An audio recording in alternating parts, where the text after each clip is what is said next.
नमस्कार दोस्तों, स्वागत है आपका अपने ही YouTube चैनल गोला फ्लूट्स पर। मैं उमेश गोला और आज हम सीखने जा रहे हैं मार टू पार ट्रांजिशन कैसे स्मूथ करें।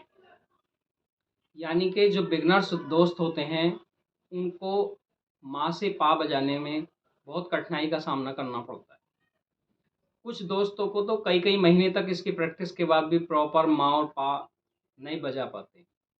साथियों, होता यह है कि जब हम माँ और पा बजाते हैं तो माँ बजाने में हमारी सारी फिंगर लगभग लगभग खुली रहती हैं। ऊपर वाले होल को हम केवल 10 से 20% बंद करते हैं और पा बजाने में सारी फिंगर बंद होती हैं। तो इस बीच में ये खुली और एकदम से बंद करने में इसको हिल जाता है कई बार, और सुर हिलने की वजह से हमारा पा ठीक से नहीं बज पाता, या बजता है तो वो बहुत दूसरे सप्तक का बज जाता है, मंद्र सप्तक का या तार सप्तक का, या वहाँ तक प्रॉपर ब्लो नहीं पहुँच पाती, या कभी कभी बिल्कुल भी नहीं बजता है। हमारे एक सब्सक्राइबर हैं, उन्होंने हमसे पूछा है कि आखिर मार टू पा कैसे बजाएं। तो आज हम इस वीडियो में बहुत डिटेल में इस विषय पर हम चर्चा करेंगे कि माँ और पा के ट्रांजिशन को स्मूथ करने के लिए हम क्या करें। इसके लिए हम कुछ एक लास्ट में बहुत बढ़िया एक टेक्निक बताएंगे। आप वीडियो में लास्ट तक बने रहिएगा। उससे पहले हम कुछ अन्य पहलुओं पर चर्चा करते हैं कि आखिर माँ और पा के ट्रांजिशन की दिक्कत होती क्यों है। सबसे पहले हम एक हाथ से सा रे गा माँ बजाते हैं, फिर दूसरा हाथ लगाते हैं पा बजाने के लिए। तो एक तो परेशानी ये होती है कि एक हाथ की बजाय हम दोनों हाथ लगाते हैं। जैसे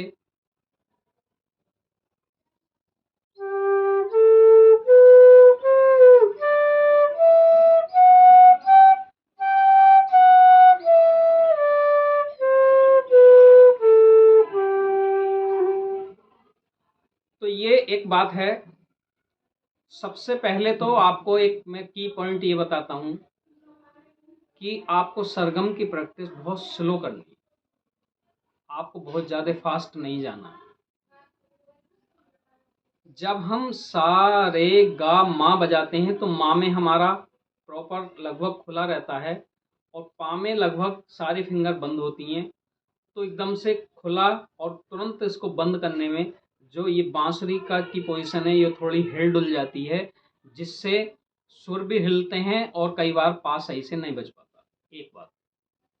दूसरी बात यह है कि हमको सारे गामा की जो प्रैक्टिस है वो बहुत स्लो करनी है, सारे माँ और पा के लिए।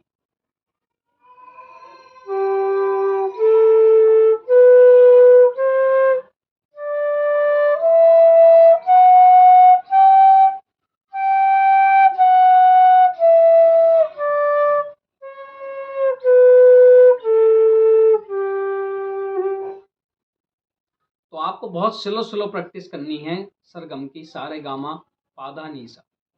एक और दूसरी बात, जब हम होठों को फूंकते हैं, ब्लो करते हैं, तो जो हमारा छिद्र है ये जो सारे गामा में होता है थोड़ा कुछ बड़ा भी हो सकता है, लेकिन पा के लिए इसको आपको तुरंत छोटा करना होगा।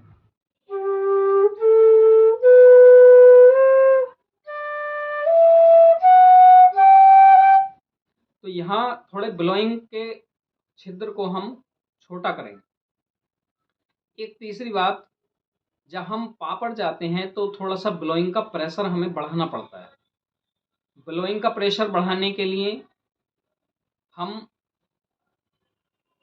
आपने ब्लोइंग का प्रेशर बढ़ा दिया।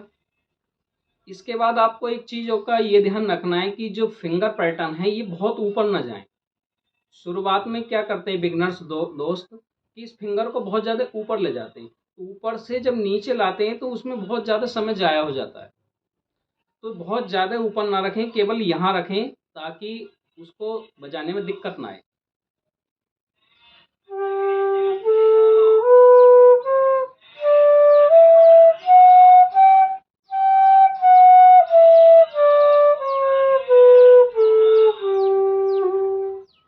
तो फिंगर्स हमारी बहुत ज़्यादा ना तो ऊपर रहेंगी ना बहुत ज़्यादा नीचे रहेंगी, इतनी डिस्टेंस पर रहेंगी कि दूसरा सुर परेशान ना करे, दूसरे सुर को बजाने में कोई दिक्कत का सामना ना हो। एक और बात अब हम बताते हैं कि फिंगर आपने बहुत ज़्यादा ऊपर नहीं उठानी है, स्लो प्रैक्टिस करनी है, होल प्रॉपरली क्लोज करने हैं। एक ये बात और आती है, जब हम माँ से पा पर जाते हैं तो ज़रूरी नहीं है कि हमारी फिंगर, ये तीनों फिंगर इन तीनों होलों को अच्छे से कर पाएँ। बिगनर साथी जो होते हैं वो, उनको इतनी प्रैक्टिस नहीं होती है, इतनी आदत नहीं होती है कि जब वो माँ से पा बजाते हैं तो ये होल क्लोज नहीं हो पाते हैं प्रॉपरली, तो कहीं ना कहीं से हमारा एयर का लीकेज हो जाता है, और एयर का लीकेज होने के कारण हमारा पा अच्छे से नहीं बजता है। तो इस बात का भी बिल्कुल ध्यान रखेंगे। और कुछ मैं एक्सरसाइज बता रहा हूँ, जैसे एक्सरसाइज है मापा मापा मापा मापा मापा, इसको 50-100 बार दोहराएंगे।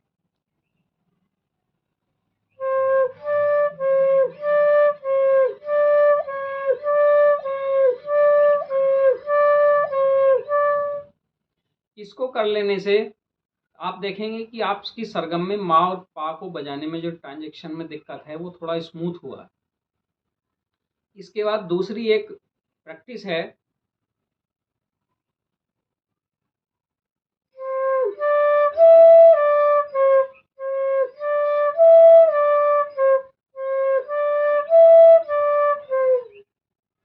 मा पा धा पा मा पा धा पा मा पा धा पा मा। एक और हम रियाज इसके लिए कर सकते हैं, गामा पाधा गामा पाधा।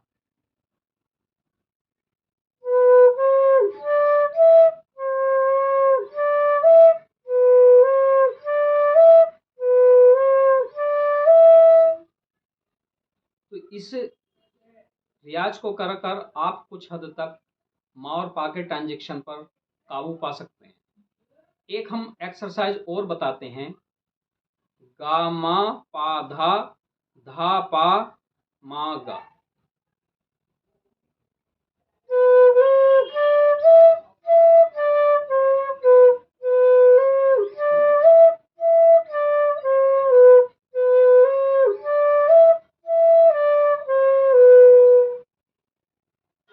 इस तरह से ये कुछ बेसिक एक्सरसाइज हैं जिनको आप 50-100 बार या उससे ज़्यादा बार करके, अधिक बार करके आप जब सरगम बजाएंगे तो आपको खुद पे खुद ये महसूस होगा कि आपके सरगम में माँ से पा बजाने में जो दिक्कत आ रही है वो किसी हद तक ठीक हुई।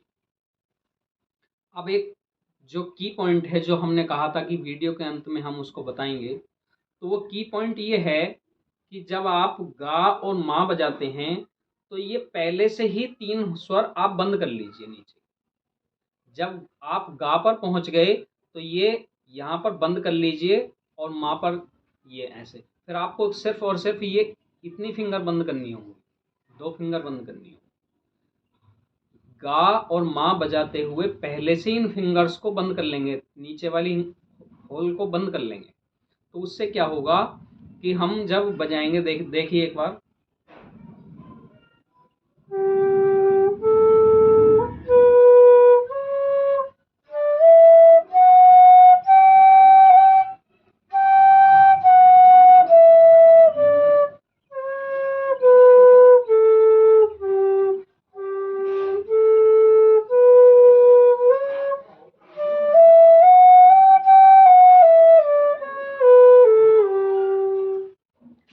यानी इसको हम पहले से ही बंद करके रखेंगे तो कोई फर्क नहीं पड़ेगा।